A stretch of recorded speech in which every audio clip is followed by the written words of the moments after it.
আমার এই ভবঘুরে ছন্নছাড়া জীবনে কত বৈচিত্র্যময় ঘটনা মাঝে মাঝে ঘটে তা নিজেও জানি না। একটা আবছা অন্ধকারের মতো সেই সব দিন আজও আমায় হাতছানি দিয়ে ডাকে। মাঝে মাঝে মনে হয় সেই পলাশপুরের জীর্ণ বাড়িটার কাছে গিয়ে মুখোমুখি দাঁড়াই, কিন্তু যাওয়ায় এখন অনেক বাধা। না আছে মন, আর না আছে সময়।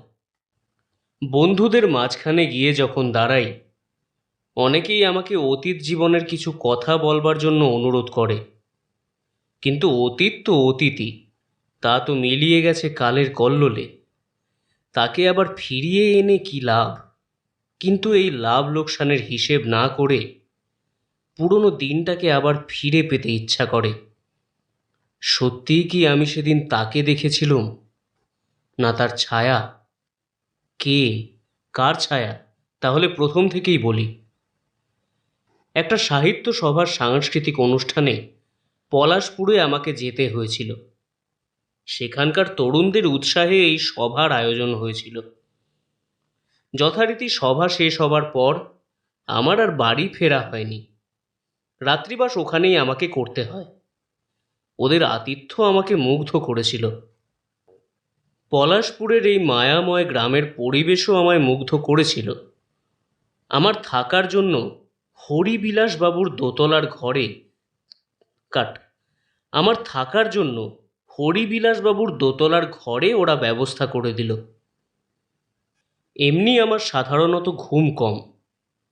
তখন রাত প্রায় 2টো হবে। হঠাৎ দেখি আমার ঘরে কে যেন চুপটি করে দাঁড়িয়ে আছে। এত রাতে নিঃশব্দে চুপি চুপি কে দাঁড়িয়ে? কিছু মনে করবেন না, আপনার সাথে আলাপ করতে এলুম। বিকেলে অনেক চেষ্টা করেছি, কিন্তু আমার তো প্রবেশ নিষেধ, তাই রাতের বেলায় আসতে বাধ্য হলুম। কিন্তু ভাই, আমি তো ব্যাপারটা ঠিক বুঝতে পারছি না। কে আপনি? কি আপনার পরিচয়? আমার পরিচয়? হো হো করে হেসে উঠলেন ভদ্রলোক। তারপর চাপা করুণ কণ্ঠে বললেন, আমার নাম বিনায়ক সেন। ছেলেবেলা থেকেই সাহিত্য করতে ভালোবাসি। তাছাড়া আপনার লেখার আমি ভক্ত। একটু থেমে বিনায়ক আবার বলল, আপনি তো মহান লোক। বলতে পারেন, কোনো মানুষ যদি তার কামনা বাসনা অপূর্ণ রেখে মরে যায়, তাহলে তার আত্মা কি শান্তি পায়, না তার সেই চাওয়ার জন্য আবার তাকে ফিরে আসতে হয়? আমি হেসে বললুম,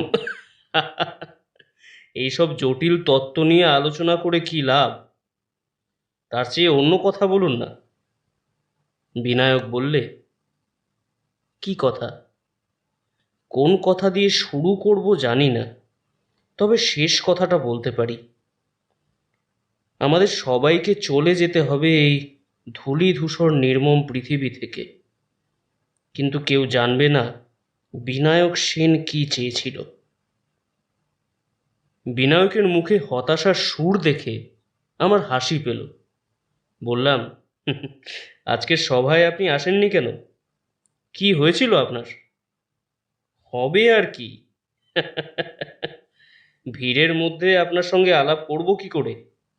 তার চেয়ে এই ভালো, চুপি চুপি এসেছি, কেউ জানতেও পারবে না। তা তো বুঝলাম, কিন্তু এবার আপনি যান। কাল 9টায় আমার ট্রেন। এবার একটু ঘুমোতে চাই। বিনায়ক বললে, আমাকে যেতেই হবে।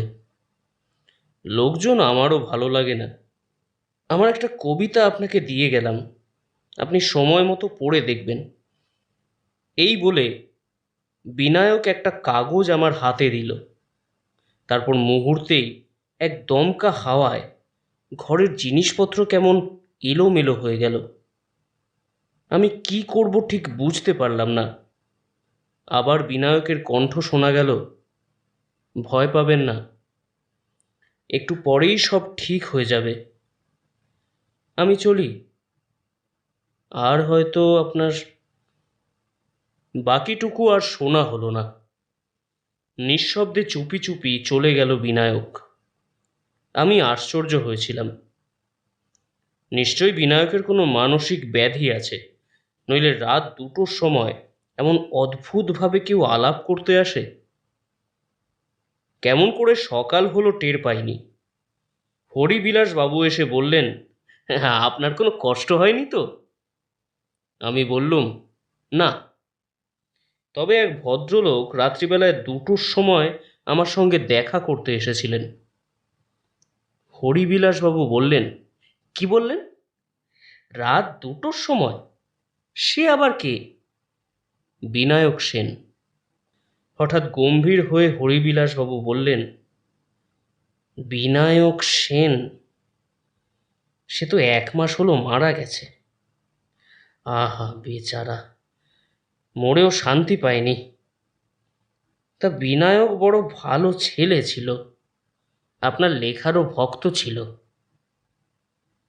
ওদের মধ্যে কে যেন বললে, এই বিনায়কের একটা কবিতা আপনাকে উদ্দেশ্য করে লেখা ছিল, আপনাকে দেবার জন্য এনেছি, এই নিন। বিনায়কের সেই হাতের লেখাটা আমার কাছে কেমন এলোমেলো হয়ে গেল। গত রাত্রে কে এসেছিল? সেও তো একই কবিতা দিয়ে গেছে, একই হাতের লেখা। আমি নিজেকে সামলে নিয়ে বললাম, এবার আমার যাবার ব্যবস্থা করে দিন।